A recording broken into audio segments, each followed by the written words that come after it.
is sponsored by Carrick's Daylight Plus. Buckle up, folks. You have all these hormones that affect the fat cells and they affect your brain to start feeling more hungry. It's always improper to look at a single meal and say that it's good or bad. Saying that you're in a caloric deficit but you're not losing weight is just literally impossible. Hey guys, it's Robin and welcome to the Science of Self-Care. On this channel, we talk about health science, we talk about life philosophy, and we do a whole lot of self-care experimentation. I am so incredibly excited for today's video. We have an incredible guest on, a real treat, Nicholas Verhoeven from Physionic. Physionic is one of the most well-researched health science channels here on YouTube, in my humble opinion. And Nick does an amazing job of breaking down biomedical literature and making it more accessible. He covers all the details, molecular details of how our body works. But today we are going to talk all things fat loss, the science of fat loss. Nick's gonna be busting some common myths and misconceptions, and we are gonna end this video with a Q&A of questions submitted by you guys over on Instagram. This is where I usually poll for questions for these types of videos. So if you do wanna submit questions in the future, you can follow this channel at science.of.selfcare. All right, now enough blabbing from me. Let's bring in Nick. Hello, Nick. Thank you so much for coming on. I just introduced you, but I would also love if you could tell us a little bit about yourself before we dig into the science of fat loss. Sure.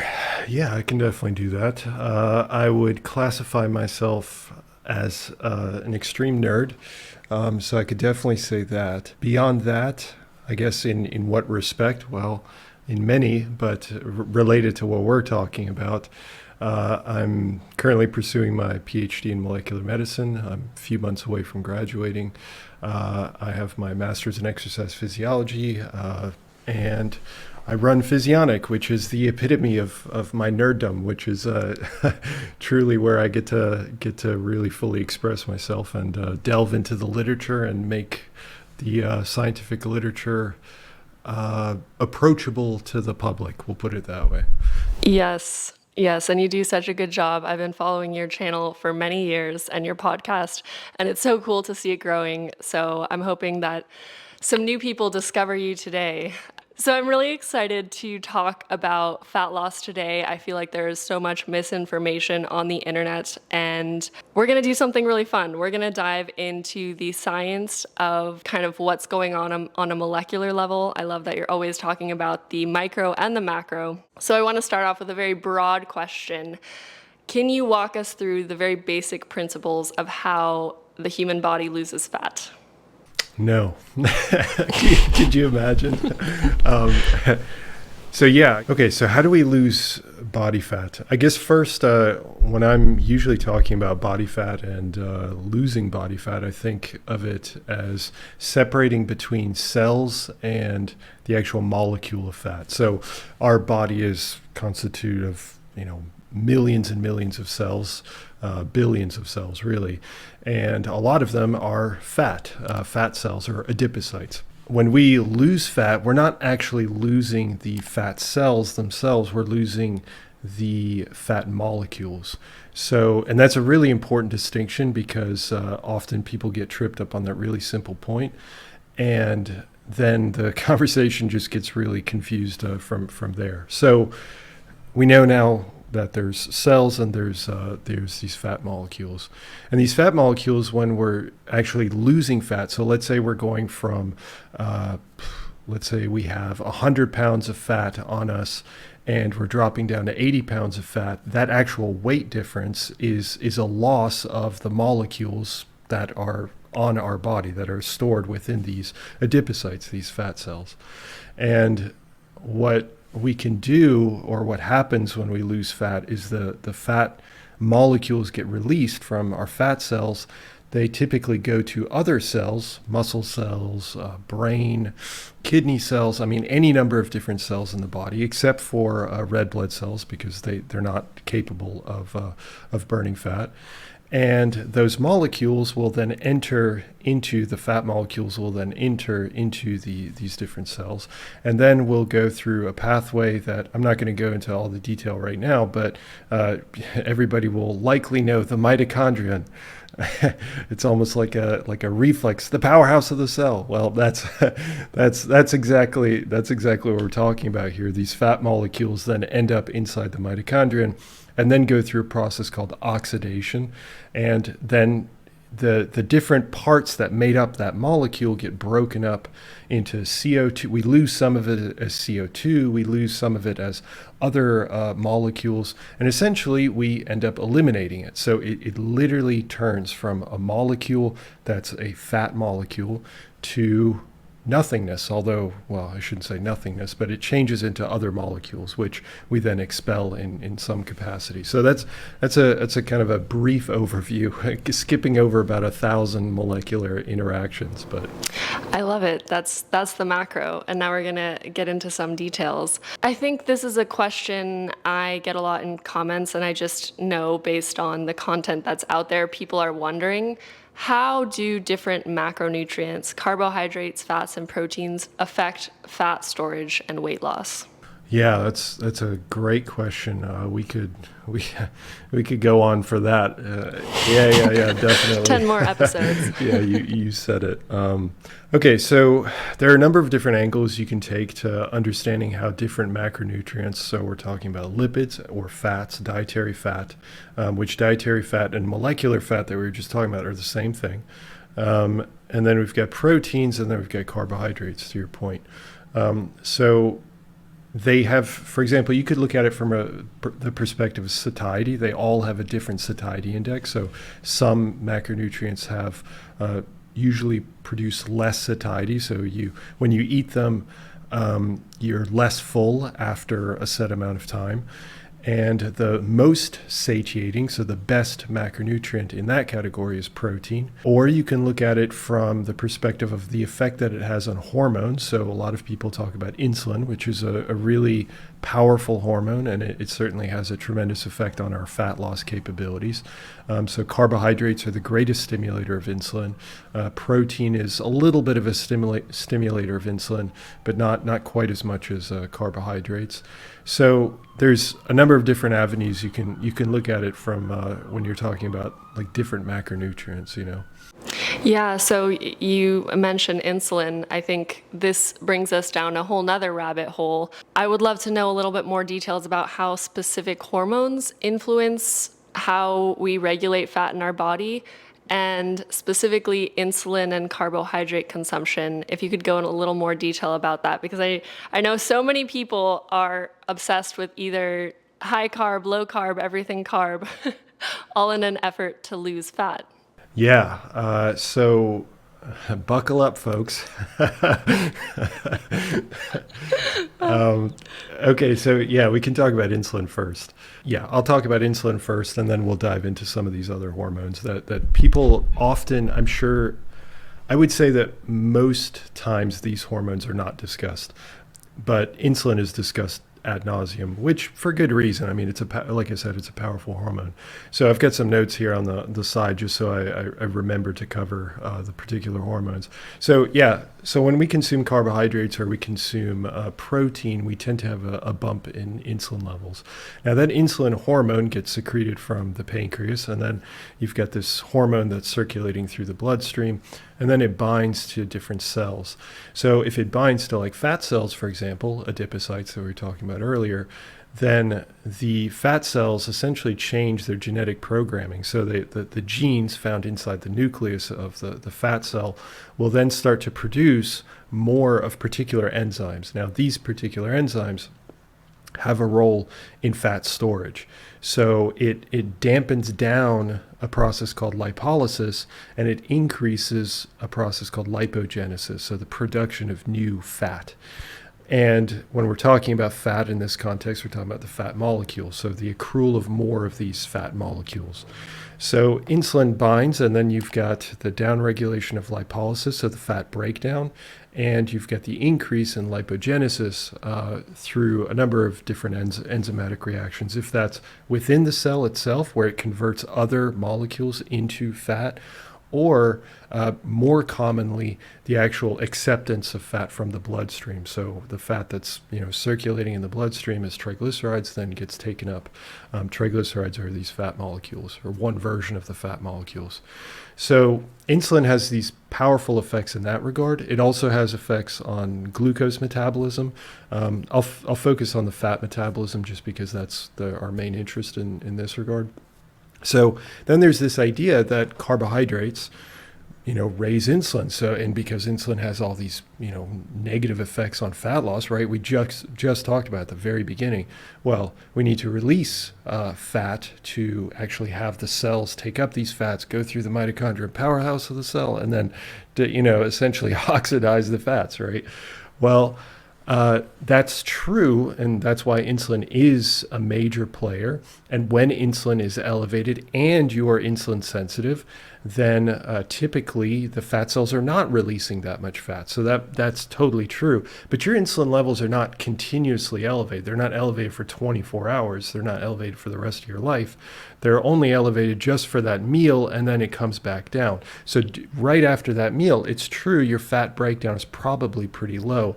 And the reason for that is actually because of a metabolic switch that your body does really seamlessly. So I guess I will go into carbohydrate metabolism a little bit here, mainly because it feeds into the whole fat metabolism. When insulin binds the cells, it also allows blood glucose or carbohydrates that we've consumed that have been broken up into our digestive tract and then absorbed into the bloodstream. You've got these single molecules of glucose or sugar or carbohydrates, all same thing.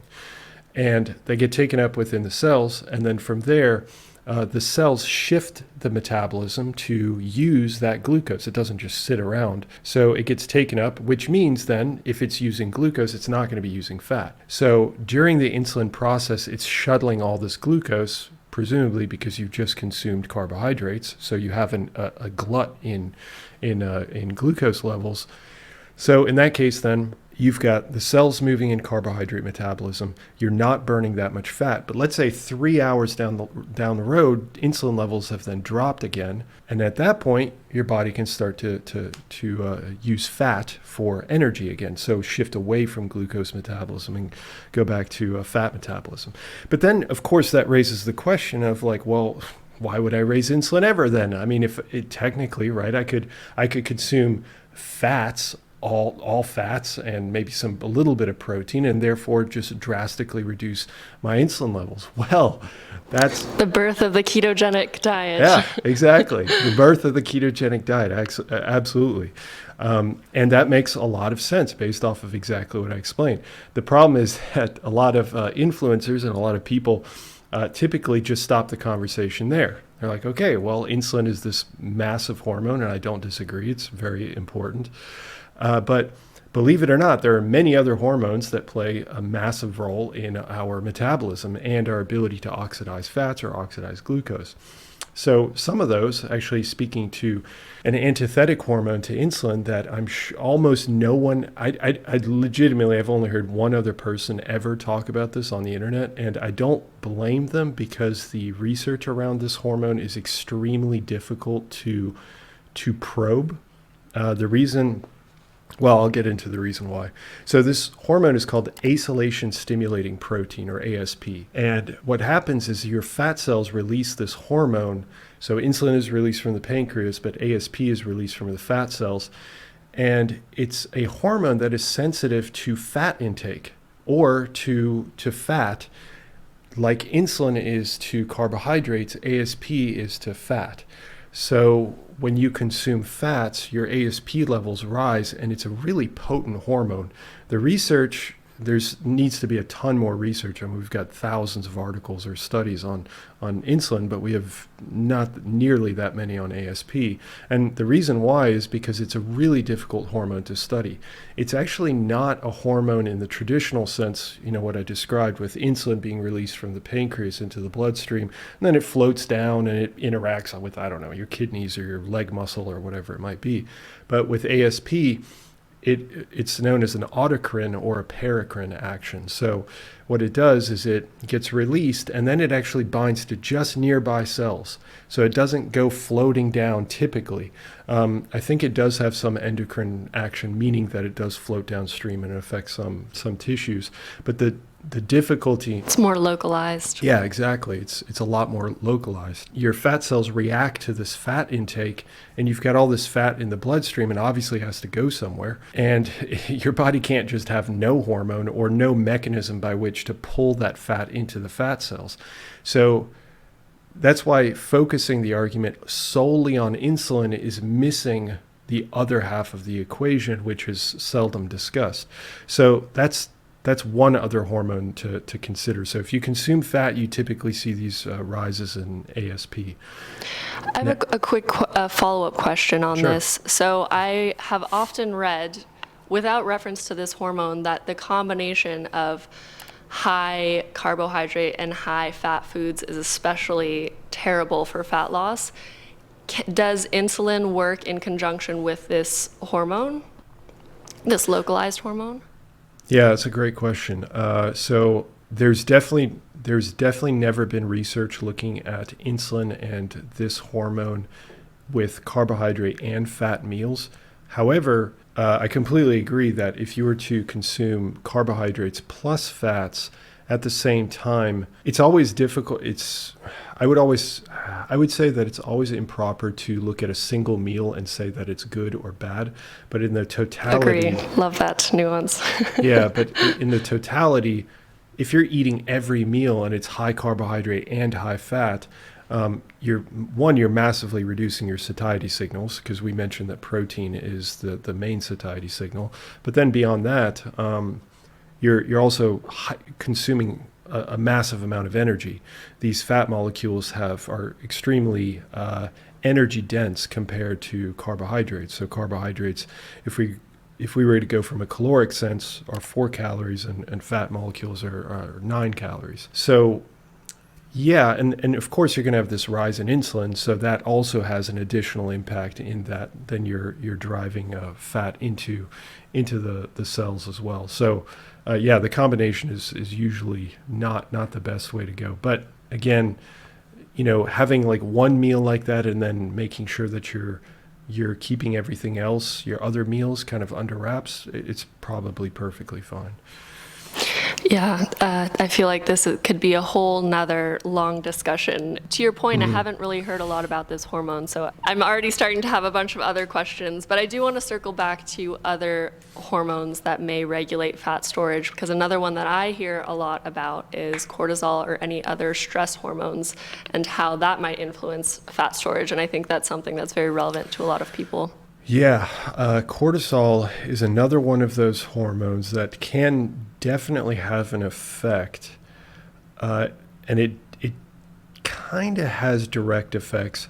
Typically, we think of cortisol as being very gluconeogenic, meaning that it it promotes tissues to start releasing different sugars, so the sugars into the bloodstream, which then if you see a certain elevation in blood sugar, typically you start to have an effect on the pancreas that starts to secrete insulin. So in that regard, yeah, but it's kind of an indirect measure. The greater impact that cortisol likely has is just stress. I mean, if you're incredibly stressed, typically your inhibitions are lower. You tend to stress eat. Obviously not everyone. Everybody has different reactions, but it could happen that a person could stress eat. So cortisol, I would say, I would probably argue has more indirect effects on our overall physiology, which lead us to do certain things or kind of, push us in that direction, as opposed to necessarily actually specifically having an effect on fat loss or fat gain. But it's certainly a hormone that I need to study more, I think. Yeah, there's I mean, but there's plenty of others. Like you've got these brain hormones. You've got stomach hormones like peptide YY, neuropeptide Y in the brain, alpha melanocyte stimulating hormone, which is also associated to skin, but it also has an effect on the brain. I mean, there's all these different hormones. The point is that there's so many different hormones. Now, for the audience, if you're like worried about one hormone or another, I mean, a lot of it's kind of a wash, because applicably, how does this actually impact you? Well, I mean, there's certain nuances you can learn as an individual, but in totality, it's just, I think it's typically seen, it's usually used as insulin as a fear monger, and we ignore all these other hormones that have a tremendous impact on our ability to lose body fat. So just by being aware that there are so many other hormones, we can be a little bit more nuanced about our conversation when it comes to eating carbohydrates. Yeah. Is a point here. Yeah. I also really love a point you once made in one of your podcasts where you said something along the lines of the body will do what it's going to do. It's already self-regulating in such complex ways. So you trying to outsmart it is a silly idea. Maybe this kind of comes into another question that I really wanted to address. I feel like there are so many misconceptions around fat loss. Are there any that come to mind that you can just kind of put to rest based on the extensive research that you've done? Yeah, the main one was certainly the insulin one, because I just see that one so frequently. Again, I'm looking at my notes because I always try to write down a few different notes on what I see as most prevalent. Yeah, so insulin, carbs will make you gain fat. That's another one. Or consuming a high-fat diet. You can't gain body fat on a high-fat diet. It's certainly more difficult in certain respects, depending on how you organize it. There are certain advantages of high-fat diets in that they can lead to changes in particular hormones. I believe the hormone was ghrelin, which is another one of these hunger hormones. So I think it reduces the amount of ghrelin that's released. So it has kind of an ancillary satiety effect. Once you get into those nuances, you can get kind of all over the place. But I would say the big ones are insulin, carbs. Some people really like fasting, which is another popular form of fat loss and weight loss. There's nothing necessarily wrong with that, but they're just like with almost any diet, there's going to be positives and negatives. So just being aware of those is important. So if I'm hearing you correctly, fasting, low carb diets, etc., none of these are necessary for fat loss, and they may not be the best option for any one person. It really depends on your circumstance. Well, is that correct? Yeah, you put it succinctly, far more succinctly than I would. But yes, you're absolutely right. I guess what I would love to just make very clear is what is the underlying principle that causes fat loss. We hear a lot of times calories in, calories out. That's a very kind of blunt way to put it. Does that get at the core of it? Do you have anything to add there? I have a ton to add. I was hoping you would say that. This is, again, an incredibly nuanced conversation, because I think the scientists in me obviously would say, yeah, definitely it's calories. But then the more, I think, empathetic and psychology attuned individual would say, well, okay, that doesn't really help. And that's true. It doesn't really help. I think it helps to understand the foundations, and I have some content talking about how it's incredibly important for us to be rock solid about the foundations. Then we can go one layer higher and talk about how hormones play a factor in this, and all these different keep going layer by layer until you have a well-developed framework that's scientifically backed. So the calorie argument, the thing is that calories are a unit of energy. So they're a unit of heat, which is a proxy for the energy that we kind of combust within our body. So our body heat, right, is because we're constantly combusting the molecules that allow us to measure calories. So let me walk you through kind of that biochemical pathway so that people understand like where the calories come from. Then we can kind of step away and get a bigger picture of, okay, so now we should consider some other things. I'm not even going to go into digestion and absorption and all that. Let's just start back out at the fat cell. So the fat cell spits out, you are in a calorie deficit. You have consumed fewer calories than your body needs. Okay, so that's the premise. And your cells require X amount of energy. As in, and what does that mean? What does X amount of energy mean? It means that your cells have billions of cellular processes that require energy. So for an enzyme to move something from this location to this location needs energy. It needs molecules of what are known as ATP. So let's go back to the mitochondrion. So the mitochondrion is the place where we're producing this ATP. We're producing adenosine triphosphate. That's what it's called. So it's a little adenosine molecule with 3 phosphates, like a little 3 children. And then from there, it gets ejected out of the mitochondria, and the cell takes it and breaks it into 2 different molecules. So it breaks it into ADP, so separate from ATP. So ATP gets devolved into ADP, adenosine diphosphate, so 2 phosphates now. What happens to the 3rd phosphate? Well, it gets ripped off. Now that ripping off process by an enzyme, by a cellular process within each cell, releases heat. So it releases a heat and it releases energy. And that energy is what is actually harnessed for the actual function within the cell. So now extrapolate that out billions of times over, and that's what's happening within a single cell. And it requires X amount of ATP molecules, billions, trillions. We, just as a fun fact, we go through, I think it's like 40 kilograms of ATP a day. It's just these mass quantities of this molecule. So you can imagine that you need a lot of energy. And if you are not consuming, you're not actually consuming the energy that you need, then your body changes its hormone profile. If that's reducing insulin, if that's upregulating ASP, if it changes leptin levels, it doesn't matter. The point is the body changes its hormone regulation. And then from there, the fat cells get a signal to start releasing or leaking these fat molecules that we were talking about. So it starts releasing these fat molecules. They float through the bloodstream. They go to, let's say, the muscle cell or whatever cell that needs it. And all of these cells, again, have this bar of, I need this amount of energy. So they're going to continue to send out these signals to the fat cells to keep releasing this energy in the form of fat molecules that then come into the muscle cell or whatever cell you're talking about. So now the fat molecule that came from the fat cell, because it was told to, is now inside the cell that needs this energy.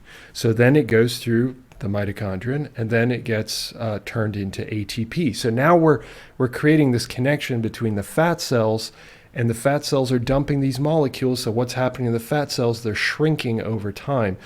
And that's where the relationship between calories and fat loss comes in, because every single time your cell uses an ATP molecule and it needs another one, and it doesn't have enough from your food sources, let's say you consume dietary fat, for example, and that would also go to that particular cell. But if the influx from dietary amounts of food, the molecules that we consume from food, are insufficient, again, those molecules are just going to keep ramping up until you get enough from the fat cells.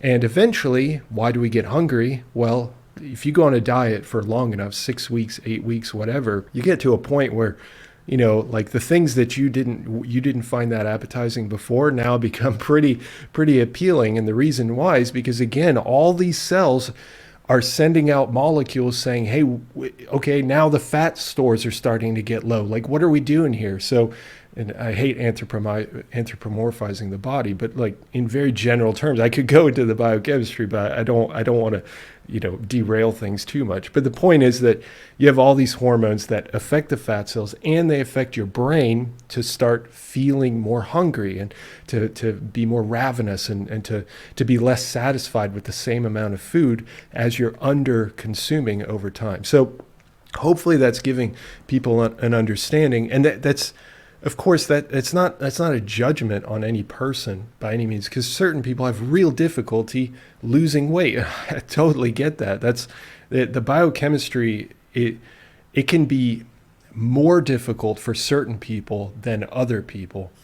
So I don't want this to seem like, well, it's just, drop your calories. That's it. There's a lot of nuance and a lot of psychology and a lot of tricks of the trade that you can use to make that process easier. But that's the way it foundationally works. I would actually love to get into those details, because there may be certain ways to minimize that difficulty when people are in a caloric deficit. I know you mentioned one point that protein is a very satiating macronutrient. Are there any other tips that you've gathered through your research or your own personal experience that might help someone who's really struggling with the hunger that comes with weight loss, but is trying to continue on their journey to get to a healthier weight? Okay, so there are a number of different things that you can do. You can go for like a really simple mentality, or you can go to a more advanced mentality. So the simple mentality would be, to your point you mentioned before, protein is one of the main macronutrients that you would want to focus on. Now, obviously, it's not that enjoyable to eat, because if you're consuming like, chicken without, or even if you had seasoning and whatnot, it's not that appealing after like the 500th chicken that you've had. But on top of that, like if you were to have like steak, the problem with that is that you have additional fat that goes along with it. So it tends to be a lot more high calorie. But focusing in general on protein and trying to strip away kind of the carbohydrates and fats to a degree, that's one factor. So it's not that you should completely eliminate fats, because then you'll die. So please don't do that. But like you just want to make sure that you're consuming sufficient amounts of protein. If you exercise, you want to consume a little bit more. Usually it's 1.6 grams per kilogram of weight. So that's if you are exercising, especially resistance training. You could probably go a little bit lower than that if you're not. So that's number one.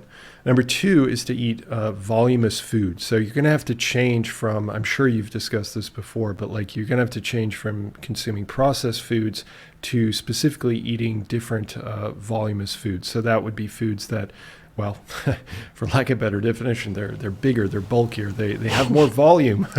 So that hence the definition. So that would be another aspect. Yeah, whole foods, exactly. Yeah, thank you, Robin.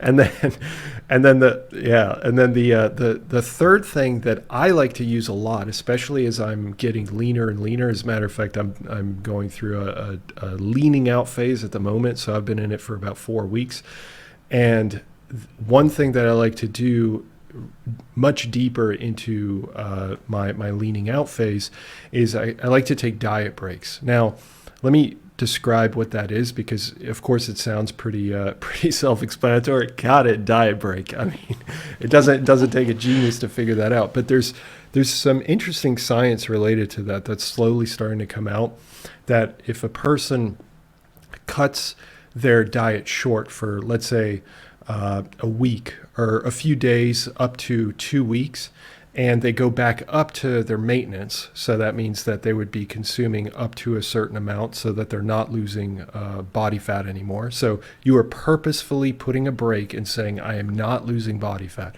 That actually seems to have an effect on your metabolism, and it tends to lead to better fat loss long term.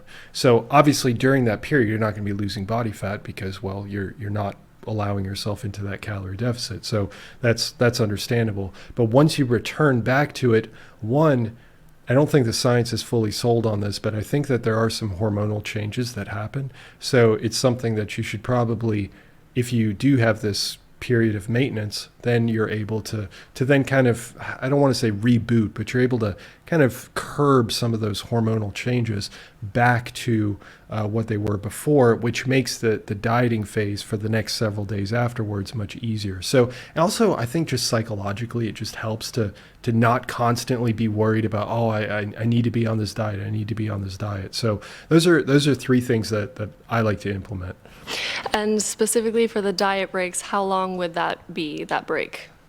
Yeah, so in the literature they use, so there's these refeed periods and there's diet breaks. They're slightly different in that refeeds are just like I think they last from 24 hours up to 72 hours and then they stop. The diet breaks can last anywhere from like 4 or 5 days up to 2 weeks, but usually you shouldn't extend it beyond 2 weeks because at a certain point, like you're essentially saying like, yeah, I'm still on a diet. It's like 3 months later and you haven't gone back on your diet. So usually the ratio is something like 3 to 1, let's say. So you would do 3 weeks on this diet and then 1 week in this kind of maintenance period. And you really want to make sure you're in this maintenance period. It's not a period where you're just going to massively just overconsume because that's going to undo a lot of the work that you've already put in. Interesting. So yeah, thank you for these very practical tips. I'm sure many people listening will be happy to hear about diet breaks being helpful for their weight loss journey. I would now like to get into the details of exercise. We've been talking a lot about food. How does exercise contribute to fat loss, and are certain types of exercises more effective than others? So exercise can have an effect on fat loss, but it's pretty, in relative terms, it's really minimal. So typically the way to think about fat loss is to focus on nutrition. I'd say 80-90%, and focus on exercise as a great supplement to fat loss, but it really has far more drastic effects in the body composition changes. So as opposed to necessarily just losing weight or losing body fat, although exercise can have kind of an ancillary effect on fat loss. But there is some research that's compared kind of long duration exercise, so like endurance training, so jogging, for example, versus high intensity interval training. And there's virtually no difference between the two. I know that some people will quote that there's this excess post-oxygen consumption or what's known as EPOC that comes from high-intensity interval training.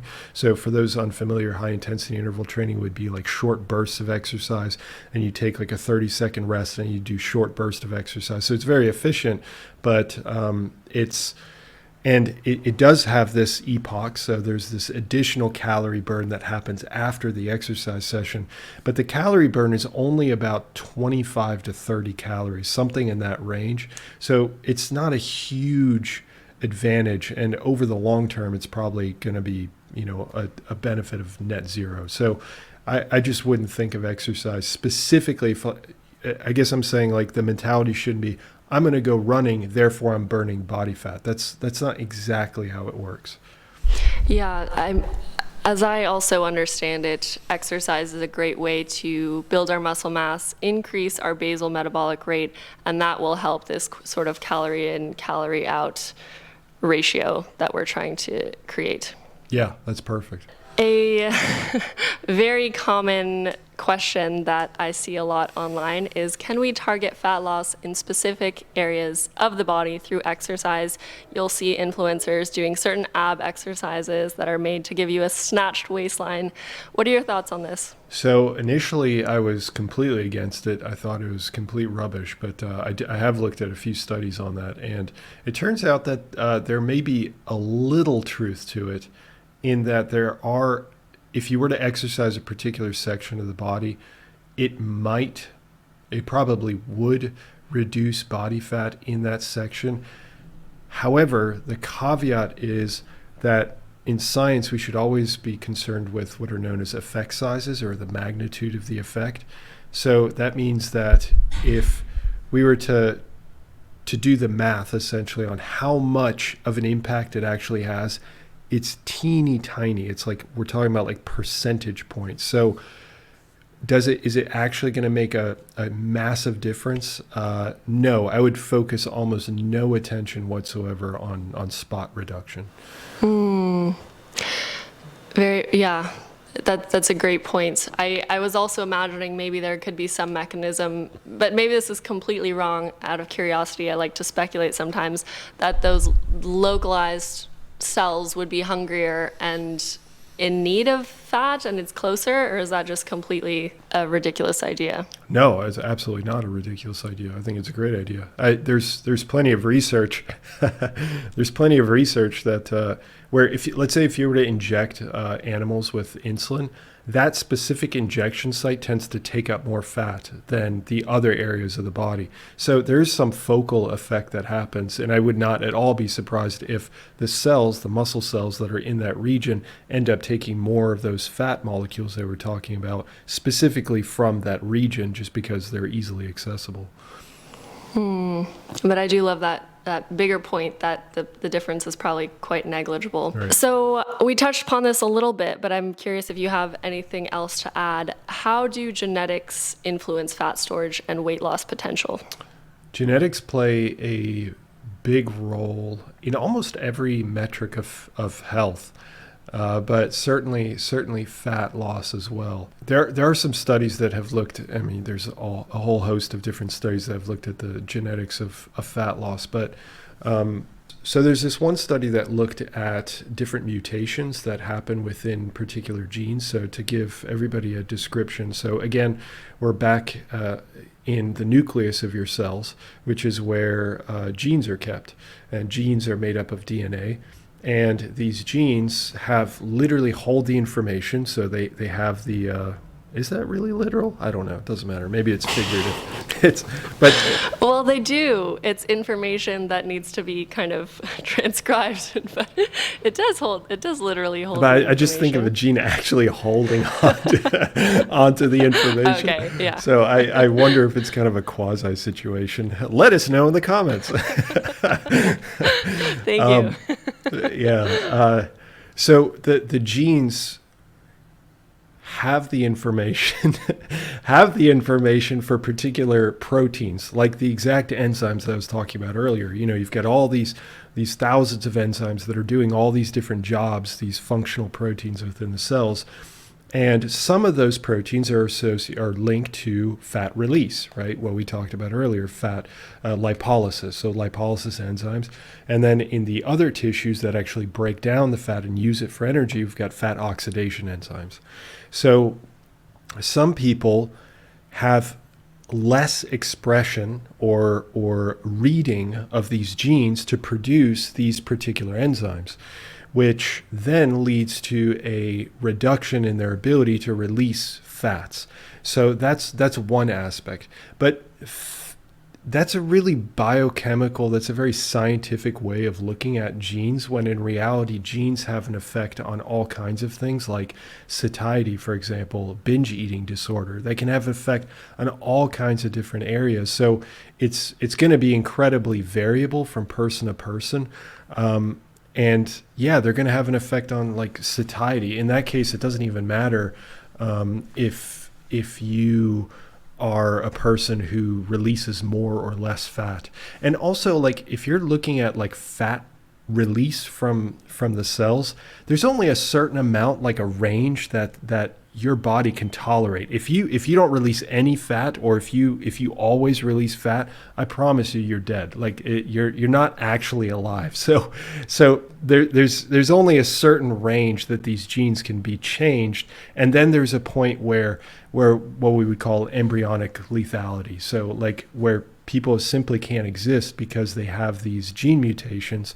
And that can happen for any number of reasons. That can be mitochondrial genes, that can be due to, brain disorders, like whatever it might be. There's all kinds of reasons why that happens, but we never get to the point where we can study it because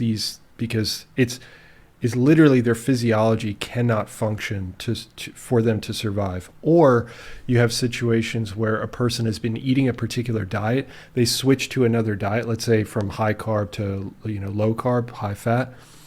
Suddenly, like all these genes are trying to express, and suddenly everything goes haywire and they have a horrible experience. And that could be because of genetics. So there, you could go all over the place with it. I mean, we were talking about 10 episodes before. This is like hundreds of episodes. Yeah, I think it's just nice to reiterate that we really all are so different, because sometimes it seems like the internet has one answer for everyone, which is never going to be the case. Speaking of using fat, I would love to know your perspective on different types of fats. I know there are medium chain triglycerides, longer chains of fats. How do these different fat molecules, and do they influence the way that our body functions, how we feel, or are those differences going to be negligible? They definitely make a difference. Absolutely, they make a tremendous difference on our health. Yeah, there's plenty of experiments where or clinical trials. I'd probably say in the hundreds of clinical trials where they've done replacements, where they replace, let's say, saturated fat or unsaturated fat with one another, and then they clamp protein. So they'll clamp calories, they'll clamp protein. So at this point now, any outcome that comes about is due to the differences in fat. And the effects are, again, just so widespread. Usually what we do in science is we point to a metric, and we're saying, okay, if we want to cure somebody of epilepsy, for example, or treat epilepsy, which there's good data looking at like low carb diets having an effect, a benefit towards epilepsy as one example. But then on the other hand, we also have data saying that saturated fat heavy low carb diets tend to increase our heart disease risk because it tends to increase lipoprotein levels. So I won't go into what it is, but essentially it's linked to heart disease. So there's all kinds of different effects that it has. Also, once you get it, you mentioned it yourself. So like a medium chain or long chain, it's like each fat has different lengths. So even within the saturated fat family, you have like palmitate, horrible for you for the most part. But then you get into some of these others like myristic acid or stearate, and before the audience's eyes glaze over. I mean, the point is that there's so many differences, and the reason why we talk about it kind of as a lump sum of saturated fats versus unsaturated fats and monounsaturated fat versus polyunsaturated is just because the saturated fats, usually when you consume foods, they're in combination. So like it's usually a vast majority of different fats that are put together. Like palmitate is a really common one. I think it's the most ubiquitous saturated fat. And typically the outcomes that you get from palmitate heavy foods is pretty poor.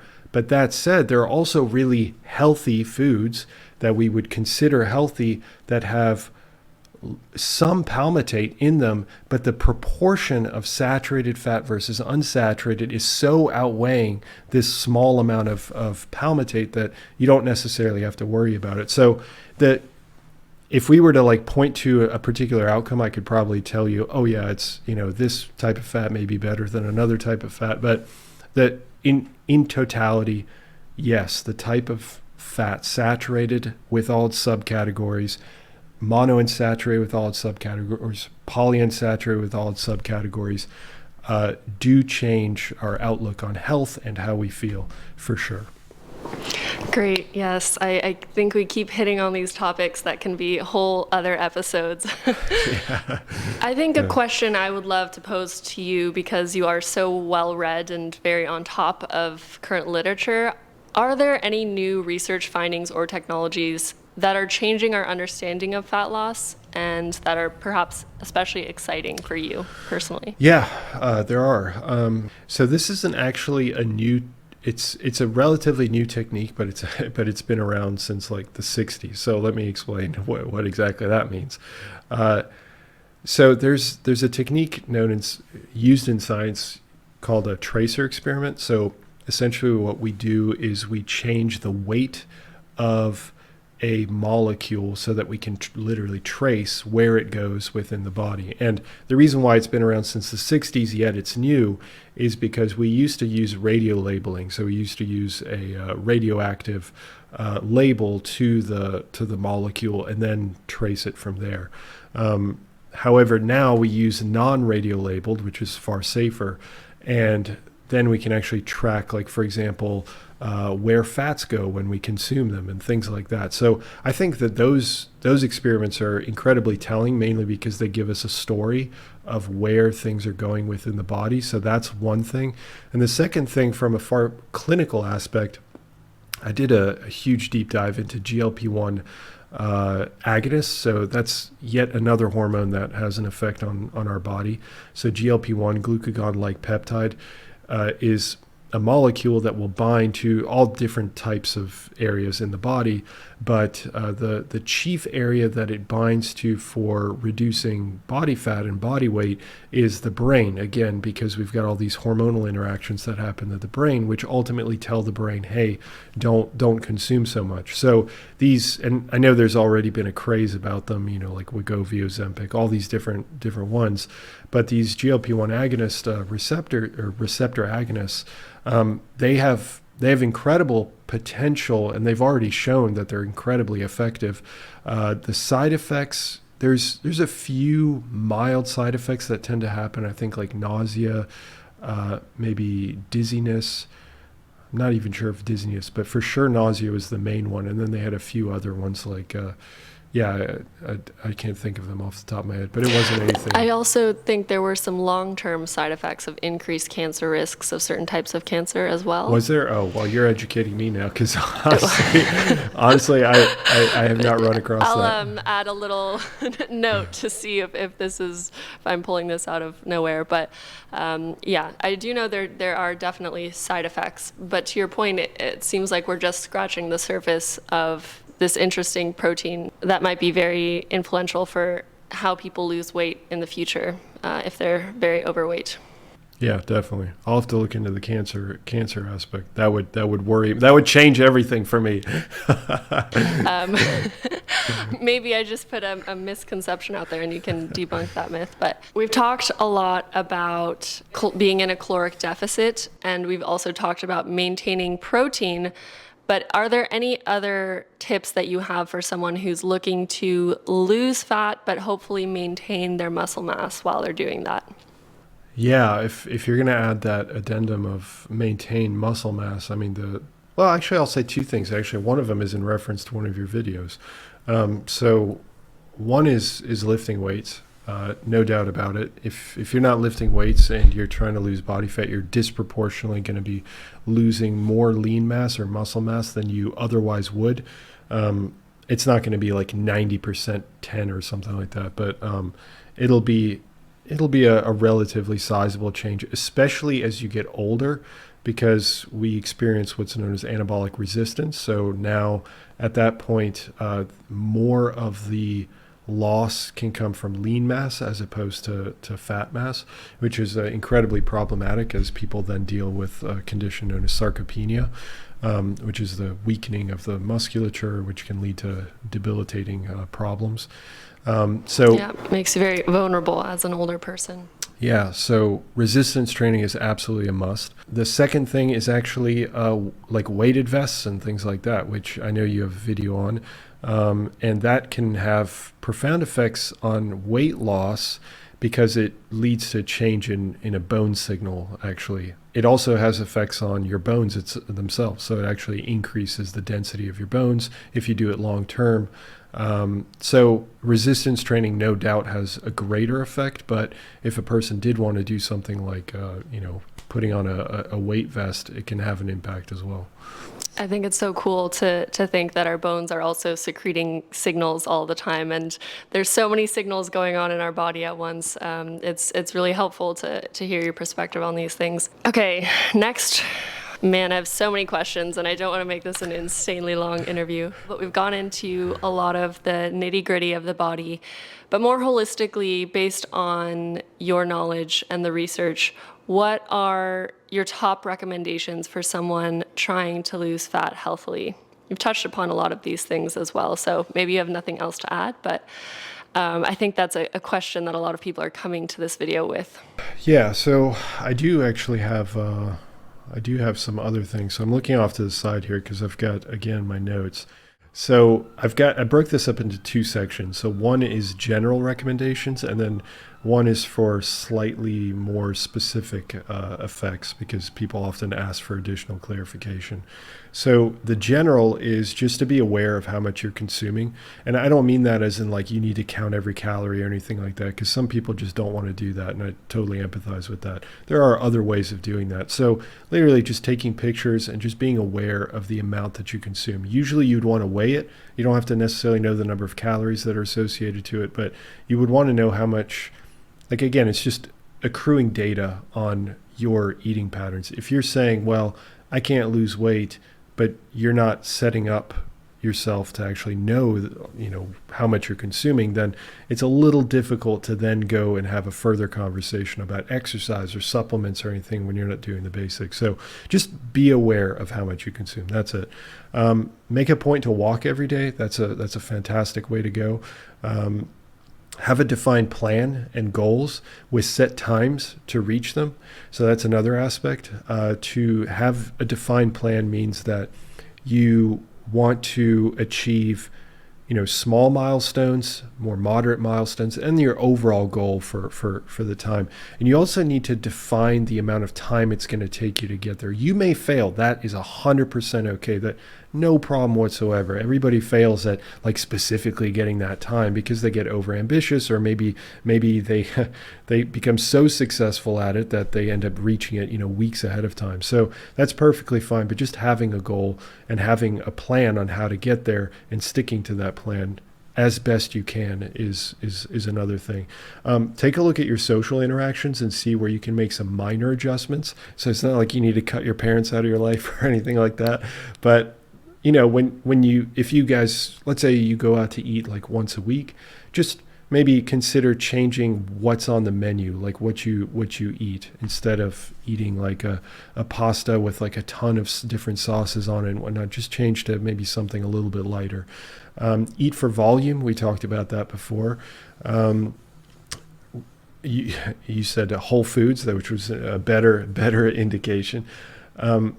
Remove binge-worthy foods from your living area. So that's another one, especially if you have extreme trouble with that. So those are some of the general recommendations, and then I was going to get into some of the more specifics. Okay, so let's say you didn't want to count calories, which is for me it's my default, and for a lot of people it works extremely well, but for some people it just straight up doesn't. And again, I empathize with that. So there are ways of, if you just weigh your food, but you don't necessarily count the calories. And I don't even mean that you have to weigh your food every single day, every meal for the rest of existence.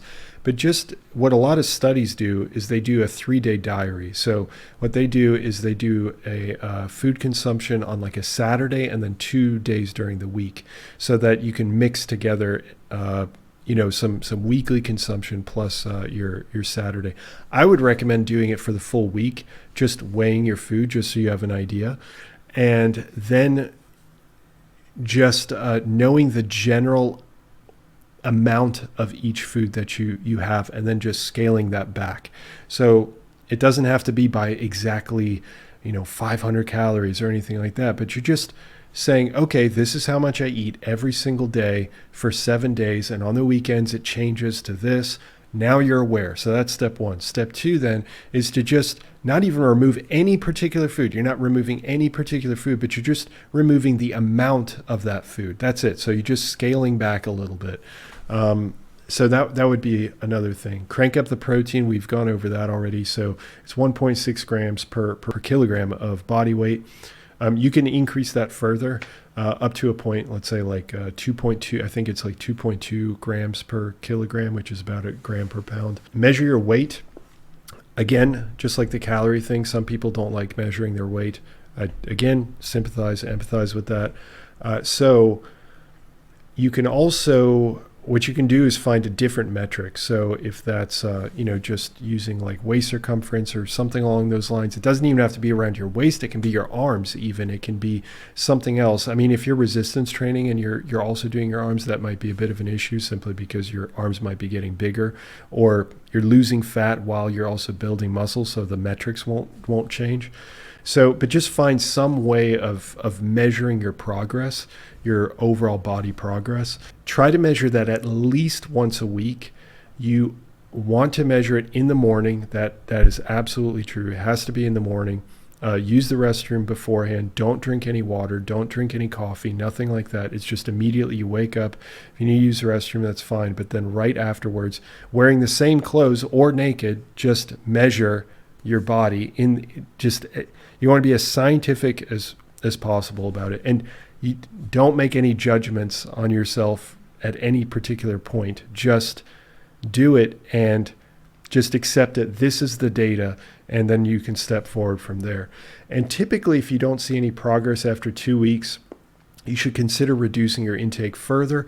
Or if you're really struggling, like you're noticing that you're every once in a while you're having these like binge episodes, or you're going out more, and you can't refrain from eating particular foods and whatnot, it may be time to take that structured diet break that we were talking about. Maybe take a week, maybe take 2 weeks, kind of reset yourself and eat a little bit more and get yourself back acclimated, so then you can go back in on the other side. And the final thing I'll quick say is, although you should have goals, if you end up in a situation where you're constantly battling with yourself, it may be better to just be more empathetic towards yourself and extend your time horizon significantly, even by 20-30%. Let's say you wanted to finish it in 2 months. Well, extend it maybe an additional month and give yourself that diet break so that you can kind of have a more enjoyable experience, a more sustainable experience. And sustainability, pick foods that are sustainable. That should be number one. Yes, you mentioned so many beautiful points just now. I especially appreciate taking this kind of scientific neutral observation position, and you're just collecting data and kind of observing and readjusting your plan without judgment. I think that's something that is so important and helps with the sustainability, because the second that we start judging ourselves for anything about our body, it just makes the whole process miserable. So thank you for adding those psychological elements, not just the biochemistry. Sure. I want to jump into some Q&A questions that were submitted by viewers. There are a number here. I think we may have answered a good portion, but I think it's nice to just run through and see if we missed any details. The first one I've gotten a lot of is, does intermittent fasting help? And I know you touched upon this, but I'd love to just go in a little more detail on intermittent fasting, because I get a lot of questions on it. Yeah, so the answer is yes. The answer is yes. So the only reason why I'm hesitating is because I don't want people to run with that and say that intermittent fasting then is superior to anything else. It's the superiority of intermittent fasting is the fact that it gives structure. So it's kind of like the planning that we were talking about earlier. It gives structure. It's like, okay, I'm not going to eat until 2 p.m. and then I can eat until 6 p.m. So then people know, okay, these are the rules. This is what I'm going to stick to, which can oftentimes be much easier than, I need to count my calories and get all rigorous about everything. And intermittent fasting, when you're talking about in a not counting calories sense, it's great and it's highly effective. That said, when you specifically look at clinical trials that look at intermittent fasting versus caloric restriction, there's no difference between the two. So they're both equally effective. So intermittent fasting, you should think about it as does this make my life easier? Does it reframe how I think about it? And if the answer is yes, then it is the advantage that you needed. But if straight caloric restriction is better, but you're hearing these rumors of intermittent fasting is somehow helping everybody, their health. Yeah, their health is somehow being helped even more than just straight caloric restriction. That is not the case, at least based off the data that we have currently. Thank you for clearly stating that. Another question, is set point theory real? The idea that the human body has a predetermined weight or fat mass that is kind of set in a certain range? Yeah, so the answer is it's unknown. And so let me describe it real quick. So there's set point theory, there's the static model, there's the set point model, and there's the settling point model. The static model is just really simply, if you cut your calories, then you're going to lose weight. It's as simple as that. There's a little bit more to it, but really not that much.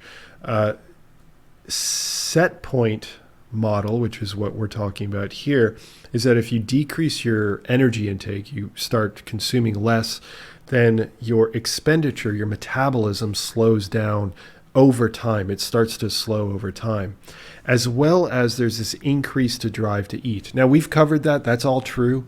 I didn't describe the metabolism aspect so much, but it is true. So that part is true. But then the other part of the set point model is that unless you reach that same weight that you started out at, your body's going to continuously fight you. You're going to constantly be hungry. Your metabolism is continuously going to be low, which that is very much in the air. Like I think based off the research I've seen so far, it's not settled. It's not settled on exactly if that's true. Certainly your body fights back, but is there a point where it starts to kind of set back down to this new norm? And that's where settling point comes in, the settling point model, where it says the same exact things as the set point model, but that it takes several months. It just takes a long time, but it's not that it never happens. It just takes a long time for your body to slowly acclimate so that your metabolism starts to ramp back up to where it was at this new weight. Now, your metabolism is always going to take a small hit if you were to drop from 300 pounds to 150 pounds merely because of physics, literally just physics, right? You're moving a lighter object across, the same distance. So in that case, you're using less energy. So from that perspective, you could say that the set point model is correct, but I think that the nuances of that aren't quite figured out yet. Very interesting. This next question, I also hear so much about, and I'd love to know your thoughts. What are your thoughts on the carnivore diet and LDL? That was a submitted question. Yeah, well, I have done some extensive talking about this, so I'm going to keep this relatively brief. So the way that I look at the carnivore diet and the way I think about all diets or all nutrition protocols, however you want to define it, is for those unaware, a carnivore diet, as I understand it, which some carnivore enthusiasts might eat me, but in reality, it's literally just you eat meat. That's it. Done. So it is simple to follow, which, again, going back to this rules idea, is fantastic in that regard. The benefit, there's another benefit, obviously satiety is much higher, which is fantastic. It eliminates choice. So if you're eating anything but meat, you're not following the rules. It's pretty simple. So it's not that difficult to figure out. So that's great. I think, there's only like one or two studies. They're like survey studies that have been done in carnivore diet. We need hundreds of studies on this topic. I don't know if we ever will, or maybe it'll just take a really long time.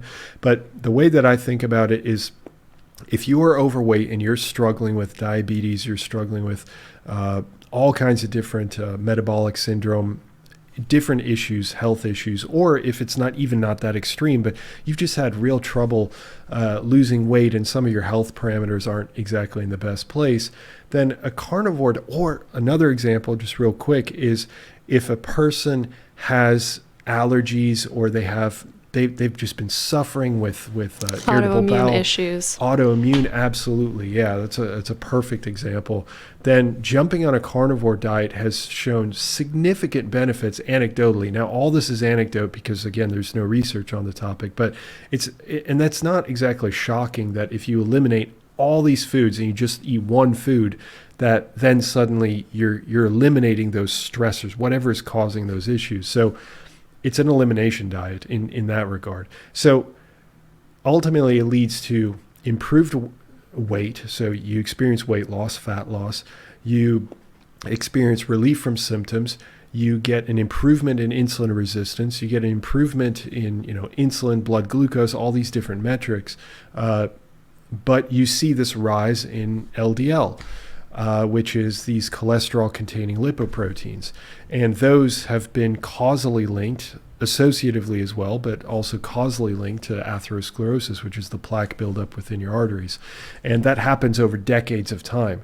So if you were, let's say, if you were to do a carnivore diet for 6 months, the odds that you're going to suddenly have plaque buildup and like have heart attack is very low unless you already were right at that limit.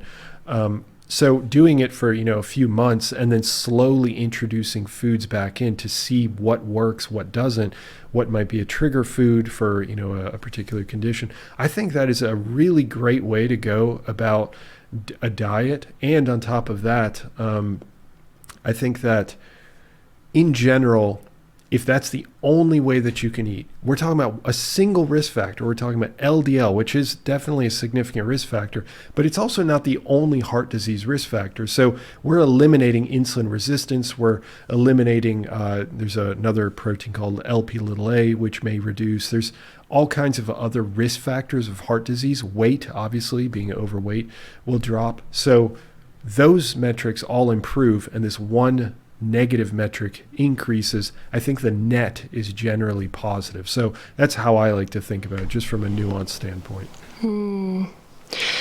I think this is such an interesting topic that I really just want to spend several weeks diving into deeply. To your point, there aren't many studies on the carnivore diet, and I know we've talked about this briefly in the past, but the one study that I found quite interesting was looking at the microbiome of people on an all-meat diet versus a either vegetarian or omnivorous diet. I believe it was vegetarian. And over the course of eating only animal proteins, those subjects had a major decrease in the diversity of their microbiome. And I think that is potentially one reason why some people may experience an alleviation of autoimmune issues. But it is also a reason why I think, unless you're really needing to follow such an extreme diet, to be kind of cautious of these major changes that could have an impact long-term on your microbiome. There's so much we don't know. Yeah, I'm excited to see how this research develops. Hopefully we get some more research. To your point, it might not actually happen. But it's a great point. Your microbiome point is spot on. I completely agree. So I got several questions about protein and food. I think we've talked a lot about protein, so I'll move forward on that. You mentioned intermittent fasting.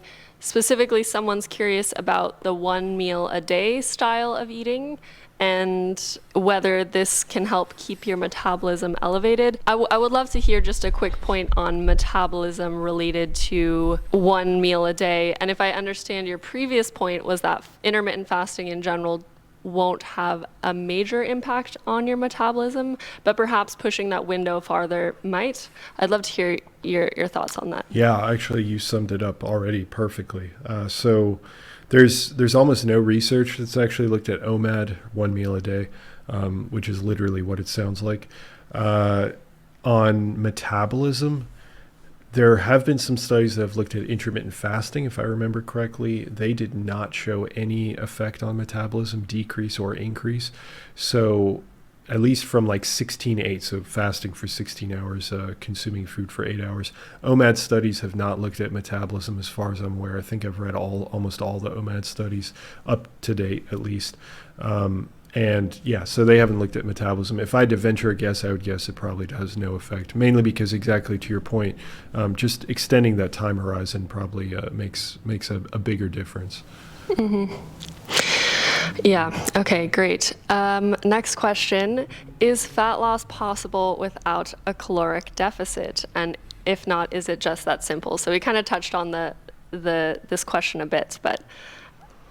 Yeah, so, I mean, theoretically, you could find a way to gain fat in one part of your body and then lose fat in another part of your body. So it's just redistribution. So that is technically possible, but the overall loss of fat from your body still requires that whole process that we were describing before with ATP and energy and all that. When I read this submitted question, I don't know if I'm misinterpreting the intention behind it, but I almost wonder if this person is asking, is it possible to kind of be at maintenance calorie but be losing fat and, for example, building muscle mass? Yeah. So yeah. That's kind of how I'm interpreting it, but I'm not sure. Yeah. No, I think you're probably right, and I completely missed the mark. Yeah. So the answer is yes, but it depends on the population that you're looking at. Overweight individuals, beginners when they're weightlifting, they both have the ability to lose body fat and gain muscle. There's a certain point, the exact point is not defined, let's say 6 months into lifting or a month into lifting, or once you reach, relatively normal body weight, that suddenly things flip. So now you kind of have to choose one or the other. You have to choose muscle growth or you have to choose body fat loss.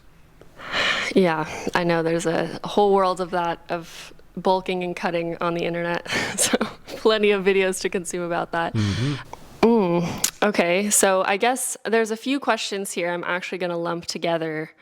Why does fasting with a caloric deficit sometimes not burn fat and lose weight? What causes a plateau? So there's a lot of people kind of hitting this plateau point. What are some potential causes of that?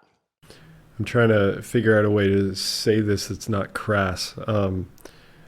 The reality is that it is, if you believe in gravity, then the law of thermodynamics or physics is just as immutable as gravity. So saying that you're in a caloric deficit but you're not losing weight or you're not losing body fat, but especially weight, is just literally impossible. So I think the argument that I would make is probably to go back at the source of where you're consuming. I'll finish this point and then I'll make a slight counterpoint because it depends on the time Yeah, scale. and I may also make a point. Okay, yeah, that'd be great. So the general idea is that if you're under consuming in some regard, that you're going to see a drop in weight and body fat. However, the counterpoint that I could make is that you can have some changes in water fluctuation, which could lead to a person not losing weight, but there's only a certain amount of time that the water can hang on. Eventually, no matter what, if you are in a caloric deficit long enough, you're going to lose body fat. You're going to lose weight. It just has to happen. It can't refuse it. It's not even a physiological question. It's just physics.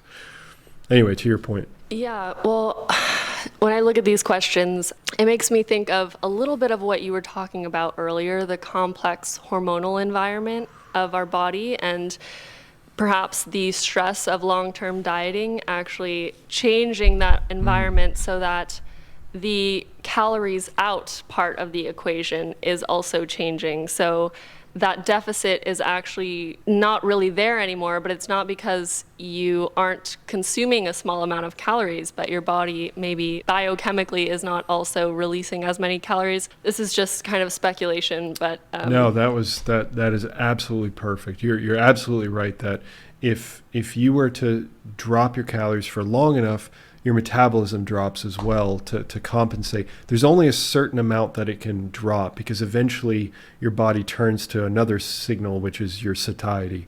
And that is, a lot of that is mediated by a hormone called leptin. So as you drop body fat, the fat cells start to secrete less and less of this hormone leptin, which again attaches to your brain and has an effect on food reward and all kinds of other factors. So yeah, it's spot on. You're absolutely right. And now a quick word from our sponsor, the Carex Daylight Classic Plus Light Therapy Lamp. Did you know that limited light exposure can alter our serotonin and melatonin production and cause us to experience reduced energy and mood? Studies show that light therapy lamps like the Carex Daylight Classic Plus Light can reverse these symptoms by offering us sunshine on the cloudiest days or darkest mornings. With its large screen delivering 10,000 lux of glare-free and UV-free light, the Carex Daylight Classic Plus mimics natural sunlight night to boost our energy, enhance our mood, and regulate our sleep. This lamp has been voted #1 by the New York Times for 5 years in a row, and it's also trusted by experts and health lovers worldwide, including Brian Johnson, who actually uses it each morning to wake up as part of his routine. I peeped it in a few of his videos. And it's very easy to use. Spending just 20 to 30 minutes each morning in front of this lamp can trigger our serotonin production, one of our feel-good hormones. My fiance also really loves using this at night when he wants to continue to work. It helps him stay energized and productive even after the sun has set. So if you do suffer from changes in your mood due to limited light exposure, this lamp can be a great addition to your healthy home. If you'd like to learn more, click the link below in the description and use the code SELFCARE15 to receive 15% off of your order. Now let's get back to the video. Does yerba mate help with burning fat? I'm curious if you have read anything about that in your literature deep dives. Yeah, so I have. There's a mild benefit according to some of the clinical trials that I've seen. It's very small, but I mean, it is there. Great. Okay, we've talked about some of these. This person wrote, can I ask about higher body temperatures during exercise breaking down fat better than a colder body temperature? What I'm thinking is, for example, hot yoga versus regular yoga, but I'm not sure if that was the intention behind this question. Yeah, I think I'll just default to this answer because I'm not 100% certain on the answer, but I'll default to this answer that think about any particular thing that you do. If it doesn't have long-standing effects, that it probably doesn't have that much effect on your fat loss.